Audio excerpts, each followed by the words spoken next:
selamat datang kembali di video dari Gunawan Project atau BGP. Hari ini kita kedatangan Pak Budi Arisandi. Selamat datang Pak. Halo. Sebagai Chief People Officer Tiket.com, salah satu startup travel agent di Indonesia yang pastinya semuanya sudah tahu juga.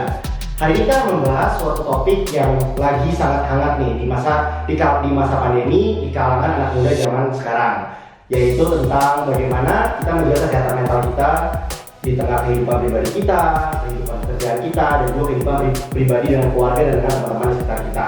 Seperti yang teman-teman tahu tentang hustling, overworking, lalu toxic culture di workplace, dan bagaimana kita tetap sehat dengan segala situasi seperti itu. Pastinya menarik banget kan? Nah, langsung aja yuk kita ngobrol-ngobrol sama Pak Dudi.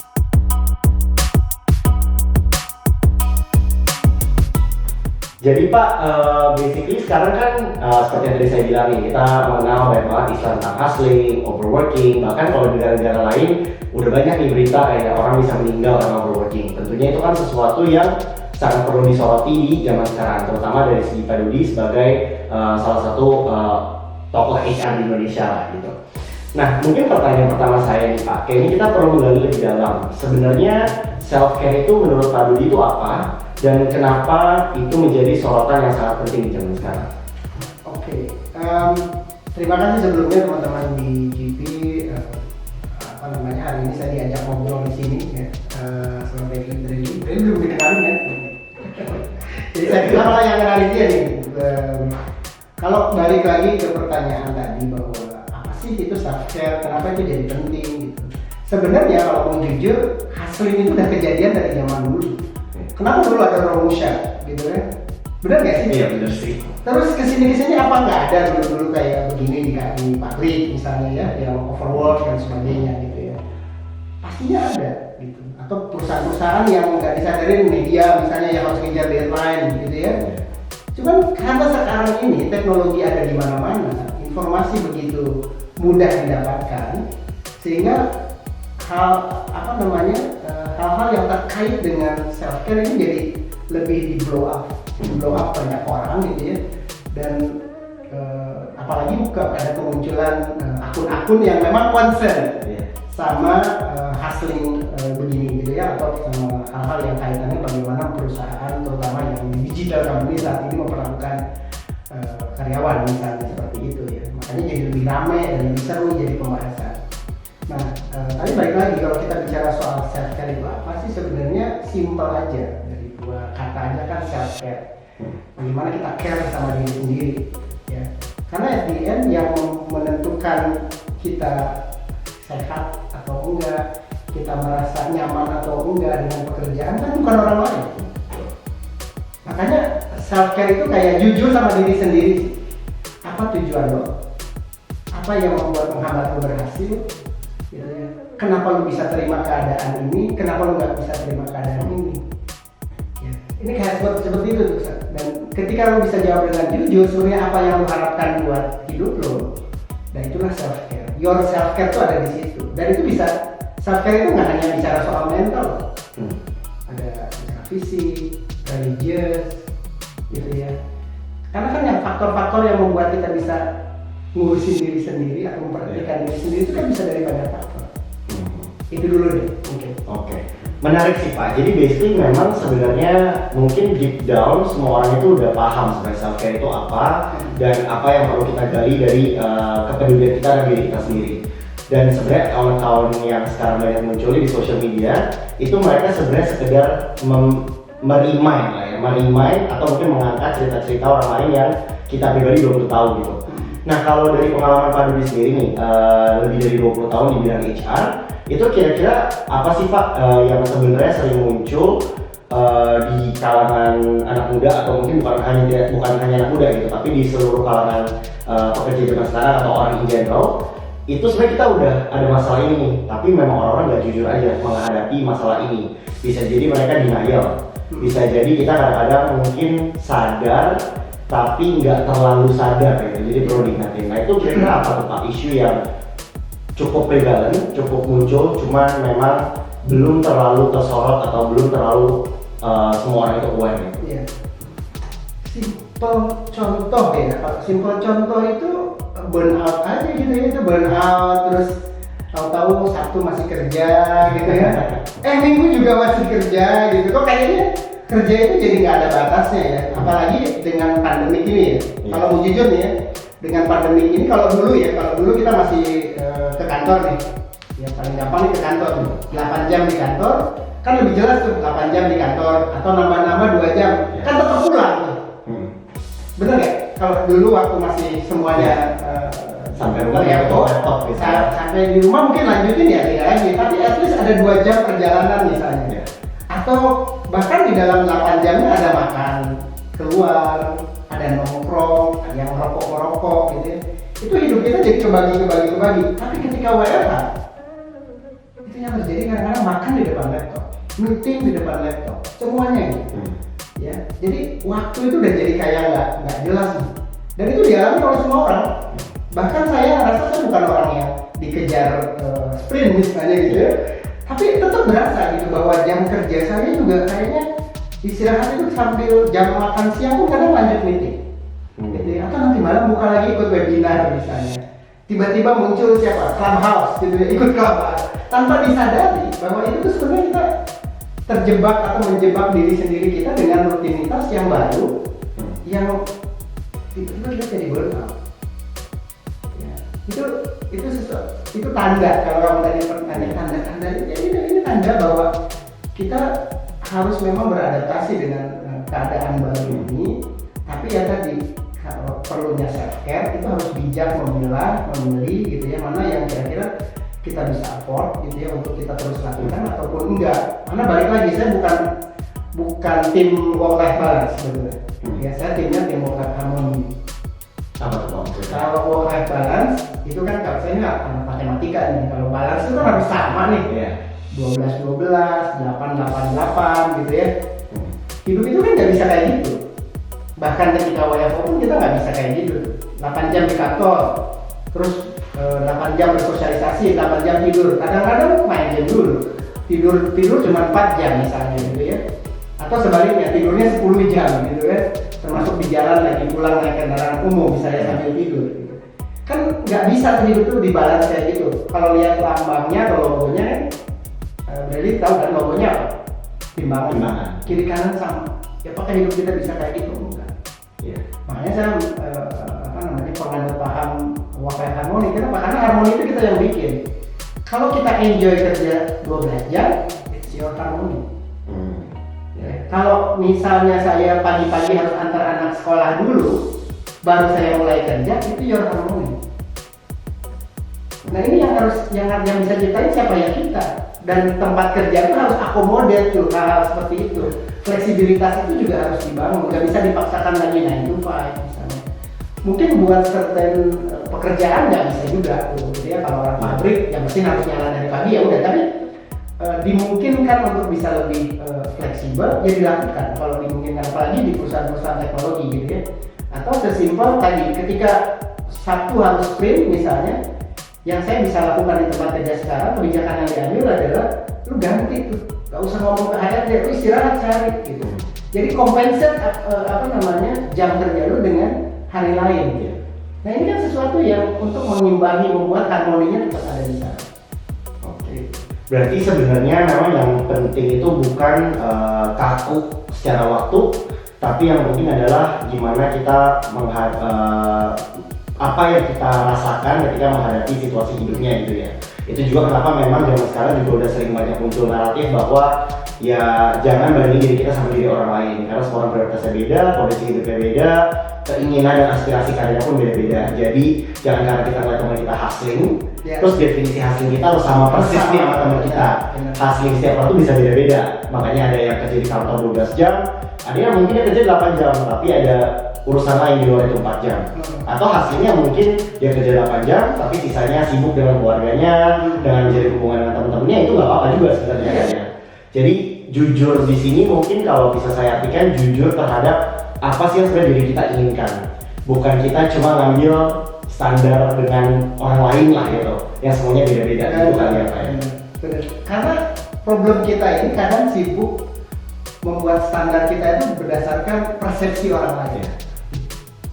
Ini kan zaman sekarang gitu, karena media sosial kan jadi standar kita nih kan. Kalau lihat orang lain sukses di usia 25, ya gue juga harus sukses di usia 25, dan ngelihat oh dia kerjanya pantesan dia sukses di 25. Ya saya kerjanya seminggu lebih dari 60 jam misalnya, terus diikutin ternyata dia nggak sukses.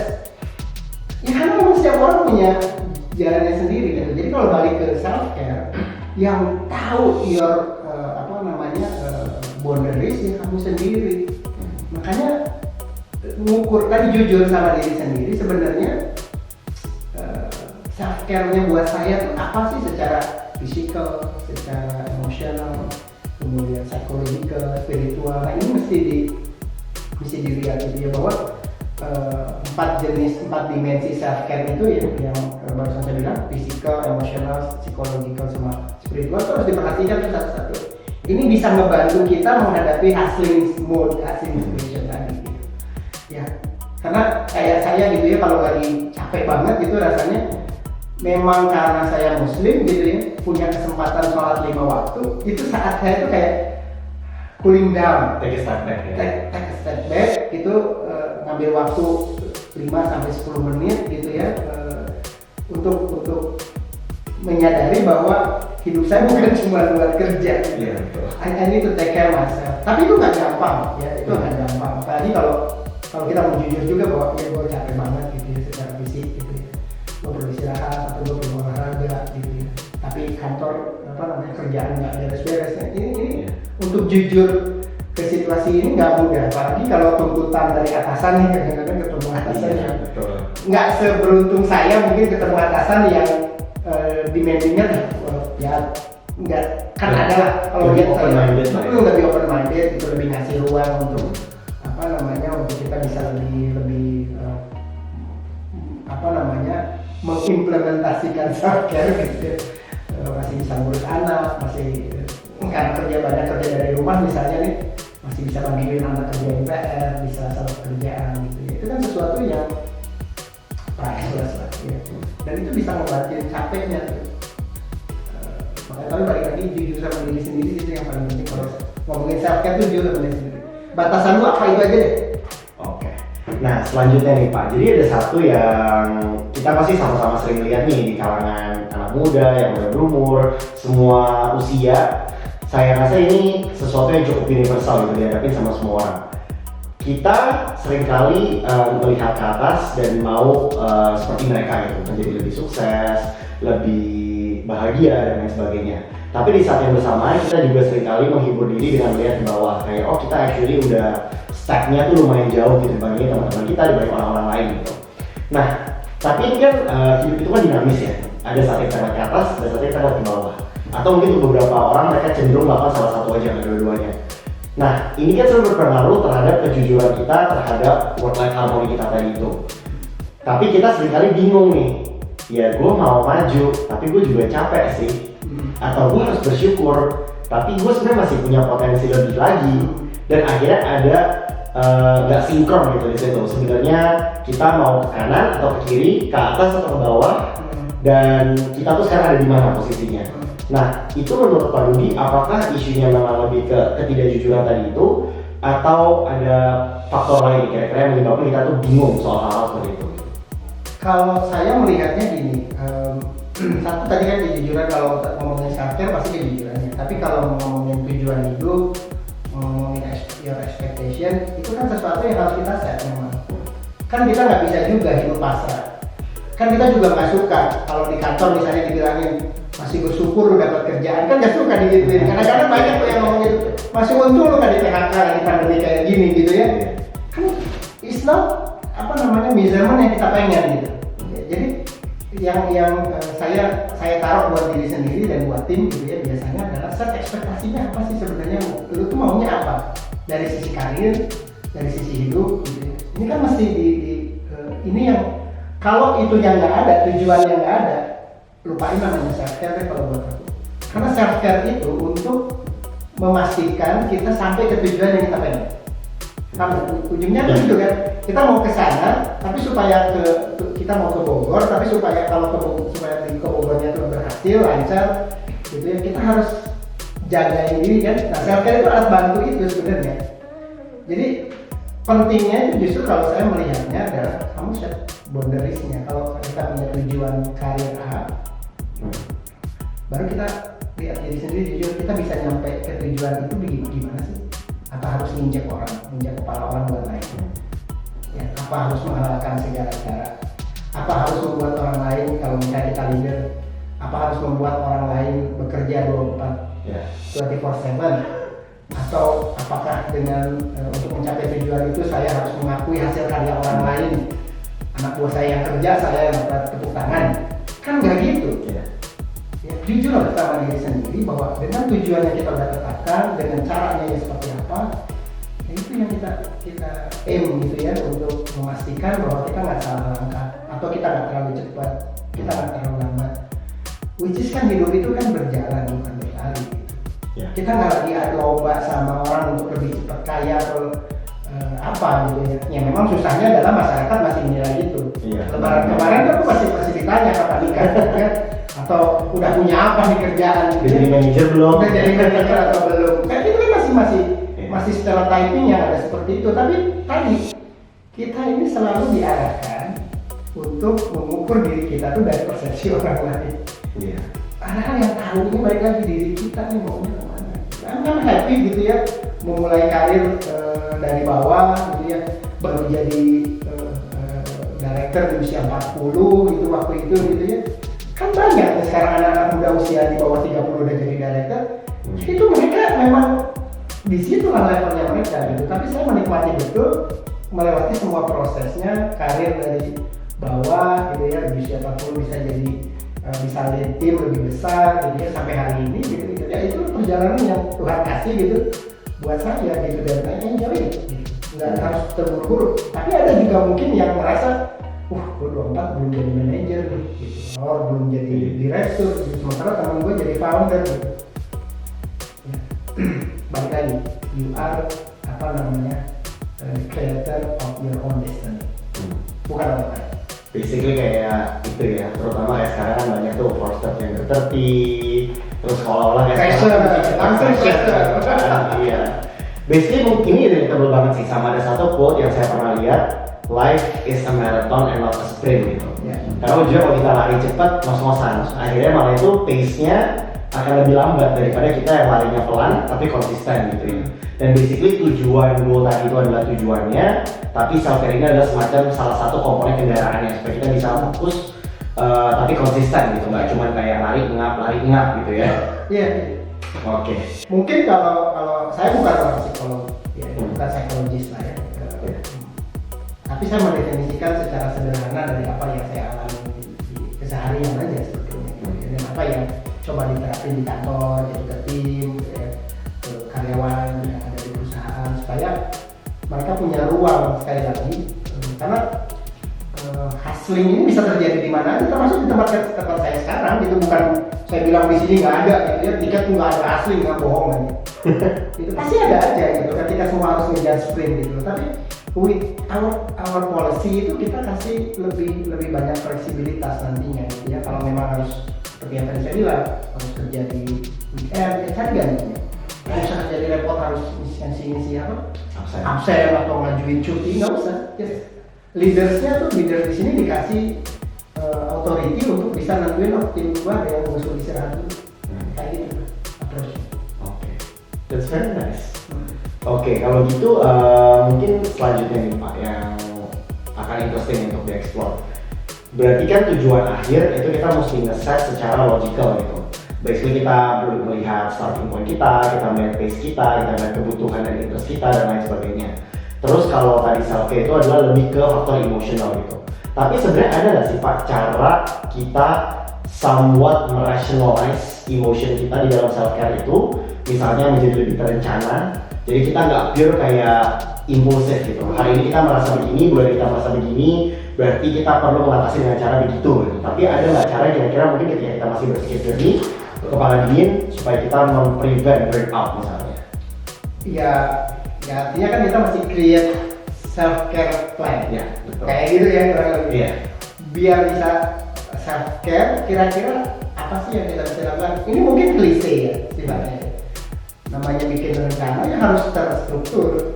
nggak bisa enggak. Terstruktur dalam artian nggak mesti lu tulis juga misalnya atau dibikin perencanaan harian kayak gitu, tapi apa namanya, mulai dari kita coba organize aja sih. Sebenarnya activity list kita di keseharian itu apa sih sebenarnya? Simpel itu mulai dari hari per hari aja. Dalam sehari, in average lah misalnya kita kerja berapa jam sih? Ya misalnya ternyata tanpa disadarin 12 jam gitu. Terus kita jujur sama diri sendiri, ini nggak sehat. Mulai kan coba jujur sama diri sendiri, bisa nggak kita coba juggling gitu ya? Kita paksa tuh dari 12 jam jadi 10 jam aja dulu. Tapi dibikin tuh plannya. Mana nih di bagian apa? Kan hidup kita ini terdiri dari macam-macam. Ada kerja, ada personal, ada ngurusin keluarga. Mungkin buat sebagian yang punya anak asuh atau punya kegiatan sosial, itu kan juga harus ada tuh di dalam listnya.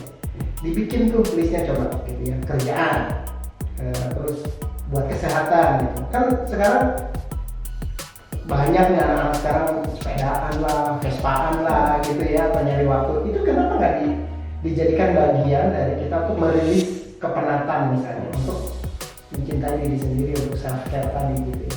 Self-care ujungnya kan harus self-love gitu ya. Nah, kayak gitu. Nah kemudian setelah tadi punya listnya, barrier-nya apa sih? Kenapa gue nggak bisa nih melakukan physical activities gitu? Kenapa cuma hidup saya itu dari 24 jam, 20-nya kerja, 4 jamnya tidur? Kenapa gue nggak bisa punya waktu sama keluarga misalnya? Itu barrier-nya kamu list tuh gitu ya. Nah baru kalau udah ada listnya, nah dari obstacle yang tadi itu how to solve-nya. Dan jangan mimpi yang langsung dari 12 jam misalnya jadi 4 jam, 6 jam juga gitu. Realistis aja coba mulai atur gitu. Dan itu harus kalau nggak ada perencanaan ya susah, nggak bisa kalau menurut aku. Ya, sesimpel nggak usah ditulis tapi put on your mind bahwa besok gue coba ngurangin yang ini gitu. Besok gue coba ngerjain ini dan komit.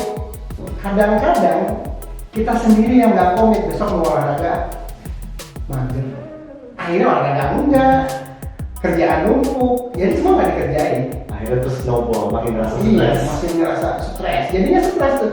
Dan itu ya apa namanya, nggak bisa. Dan satu hal lagi nih yang penting, kadang-kadang mungkin boleh tuh sama nih kayak kita pengen maju gitu ya, salah satu kuncinya adalah nyari mentor atau nyari coach. Sama nih buat self care juga, satu kunci lain yang mungkin bisa dilakukan adalah lu kalau punya rencana untuk melakukan itu, ngobrol sama temen lu gitu. Jadi ada yang nyiapin tuh nanti, temen tuh dalam arti bisa apa namanya, pasangan gitu ya, atau bisa atasan lu gitu, bisa ada orang yang bisa diajak malah mungkin bareng untuk melakukan kegiatan gitu ya, yang untuk self care tadi. Ini juga penting, jangan dilupain, karena kalau diri sendiri tadi gitu, bangun tidur malas nih buat lari, padahal udah niat banget tuh, sepatu udah disiapin misalnya buat lari gitu ya. Udah bangun terus tidur lagi gitu kan. Nah kalau ada orang yang ngingetin, lu gimana sih gitu, palingnya ada perasaan guilty feelingnya tuh ada di situ. Itu mungkin yang bisa nambahin bagian dari self care plan. Berarti basically memang ya inti kita mesti take a step back lagi dan benar-benar menelaah lah ya cara hidup kita seperti apa, biasa seperti apa, dan sebenarnya isu terbesar itu di mana aja dan gimana cara ngatasinnya ya.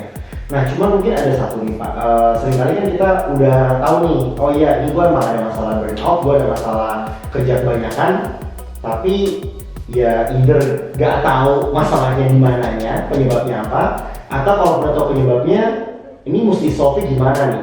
Nah kira-kira dari Pak Dudi, kalau dalam situasi stuck seperti itu, biasanya blocker utamanya tuh apa sih? Apakah memang karena kita mumet aja ini galau banget, atau karena memang kita belum punya cukup pengalaman dan mungkin perlu tukar pikiran sama mentor ya tadi yang salah Pak Dudi bilang gitu, atau dua-duanya mungkin? Bisa semuanya lah itu, beneran bisa dua-duanya gitu, karena ketidaktahuan gitu ya, apa namanya, kurangnya kita untuk bisa manage priority gitu, itu kan jadi antara urgent important gitu ya. Kan gini, kan dibilang kalau semua important berarti nggak ada yang penting gitu. Iya betul sih. Iya dong, kalau semuanya penting berarti nggak ada yang penting malah.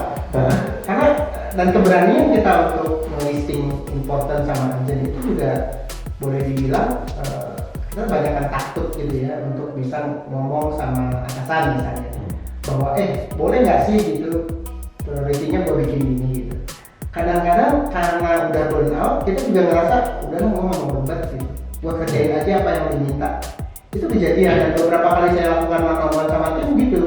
Ada yang bilang udah pasrah Pak gitu, pokoknya apa yang disuruh gue kerjain. Terus akhirnya malah makin parah. Terus malah makin parah gitu. Ya akhirnya daripada memilih ngobrol dengan atasan untuk menyelesaikan masalah, ngobrolnya sama headhunter. Atau ngobrolnya sama rekrutmen tetangga sebelah gitu kan.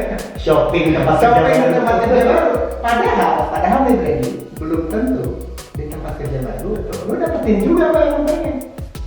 Malah mungkin lebih parah. Iya. Emang ada yang gratis? Kita nggak bisa tahu juga soalnya. Emang ada yang gratis? Lo gaji lo naik 20%, 30% kerjaan apa? Terus kerjaan minta lebih berkurang gitu. Enggak otomatis begitu. Tapi bisa saja gitu ya. Cuman enggak otomatis gitu. Pasti ada challenge yang lebih dari sana. Makanya balik lagi diri yang menentukan bahwa you can handle this or not gitu. Bukan orang lain yang tahu dirinya. Kalau ngomongin self kan namanya juga self ya. Bukan orang lain yang menjaga diri sendiri. Kita yang harus dapetin yang mana yang yes for us, yes for me, yes no for me. Keberanian untuk melakukan itu. Dan harus kayak gini juga. Say no nih orang Indonesia tuh nggak biasa. Iya. Bener nggak sih? Semuanya ya. Semuanya ya. Tapi Bahkan dulu di belakang. Kita ngomongin di belakang. Pendapat orang kita nggak setuju aja diiyain aja ya Pak. Iya gitu. Nah ini mungkin mulai deh. Gitu. Termasuk para leader. Saya nggak bisa nyalain orang. Leaders pun para leader tuh harus sudah lebih advance lagi, lebih mature lagi untuk bisa menerima itu. Ini stagingnya kan kadang-kadang yang bikin susah itu yang di atas, yang di tengah itu kasihan tuh kadang-kadang ditekan di atas, di bawah juga ditekan, yang nanti di tengah Kejepit sih. gitu. Makanya role modeling dari leader itu jadi penting gitu ya untuk membangun best place to work lah itu kasarnya itu ya. Tapi base-nya sendiri kan bisa bukan tentatif, mungkin siap company berbeda gitu ya. Tapi tadi kalau bicara tiket misalnya itu ada fleksibilitas yang dikasih gitu ya, misalnya bahwa sering ada ya ada, kita nggak bisa bilang nggak ada, tapi ada fleksibilitas yang kita kasih, kita memberikan keleluasaan itu untuk para leaders misalnya untuk bisa mengambil decision gitu ya, nggak usah takut gitu. Akhirnya banyak yang takut, banyak yang memaksakan gitu tadi untuk bisa deliver, padahal secara tim nggak punya kapabilitas, nggak punya kapasitas untuk mengerjakan, akhirnya semuanya burnout. Ya. Mungkin ada satu hal yang saya jadi kepikiran buat di highlight juga, basically memang kita perlu namanya self care itu kita perlu constantly evaluate perjalanan hidup kita lah ya. Karena seringkali mungkin orang udah capek, burnout, jadi mager mikir lagi selain kerjaan, akhirnya ya udah dibiarin aja, padahal tuh pelan-pelan snowball jadi makin parah gitu. Ya memang mungkin itu awal-awal akan melelahkan, tapi ya supaya kita nggak lelahnya terus menerus dan makin parah lah ya sebenarnya. Kalau gitu mungkin terakhir nih Pak, untuk teman-teman kita di luar sana, ada tips terakhir nggak, atau mungkin kayak isu yang biasanya muncul ketika orang mau mulai lebih peduli dengan dirinya sendiri, ya mungkin 1 atau 2 tips dari Bapak gitu supaya ketika teman-teman kita mau lebih self care, nih jangan lupa ya ini mesti diperhatikan banget nih gitu. Batasan kekuatan gitu ya, secara mental, secara fisik itu semua orang pasti punya. Akui jujur sama batasan yang kalian punya, jangan terlalu dipaksakan. Dan karena itu makanya hidup itu harus ada plan A, plan B.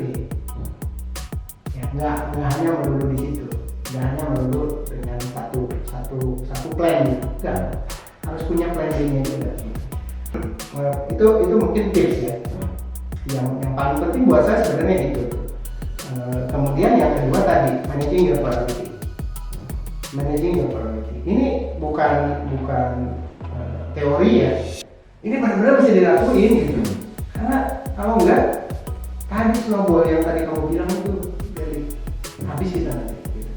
Visi kita tuh boro-boro menerima ilmu baru, boro-boro bisa berinteraksi. Malah karena burnout, lu punya masalah di rumah sama keluarga, kakak, adik, pasangan gitu. Gara-gara semuanya tumpahin ke keluarga. Kesalahan lu nggak bisa ngomong kesal ke orang lain, ke kantor, ke perusahaan, ke atasan, yang kena anak lu. Misalnya kalau yang punya Terus bikin masalah baru di rumah. masalah baru, apa nggak jadi tambah tuh masalah hidup kita? Gitu. So tadi tahu batasan, manajemen priority. Buat saya itu mungkin 2 tips yang mudah diomongin, tapi susah buat dikerjain pasti beda. Betul. Buat kita. Tapi basically mungkin kalau contoh yang paling relatable nih untuk semuanya, kalau ada orang bilang, ya tapi masa lo begini, ya nggak apa-apa gue jawab, ya gue emang nggak kuat, terus gimana? Iya. Terus kalau orang bilang, ya masih ini nggak lo perhatiin, ya nggak bisa semua kita perhatiin, ya ini memang belum penting saat ini. Dan hal seperti itu mungkin kita mau mulai biasakan akui dan declare lah ya di hidup kita. Jangan jadi semuanya penting, terus semuanya mesti diurusin, akhirnya jadi nggak diurusin malah. Iya. Oke kalau gitu. So thank you Pak Rudi, ini diskusinya sangat insightful. Semoga teman-teman anak muda di luar sana, dan bukan cuma untuk anak muda sebenarnya, untuk semua orang di Indonesia atau di luar negeri mungkin di luar sana, ya dengan mendengarkan diskusi ini juga bisa lebih peduli dengan diri sendiri.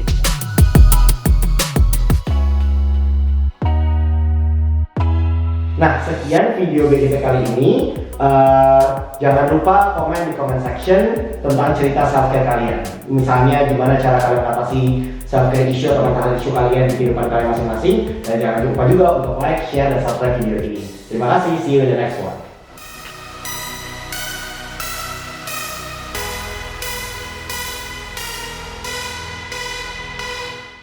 Oke, saya kasih pantun ya. Kalau ada sumur di ladang, boleh kita menumpang mandi. Kalau emang masih pada sayang, nggak mungkin akan saling melukai hati. Mantap.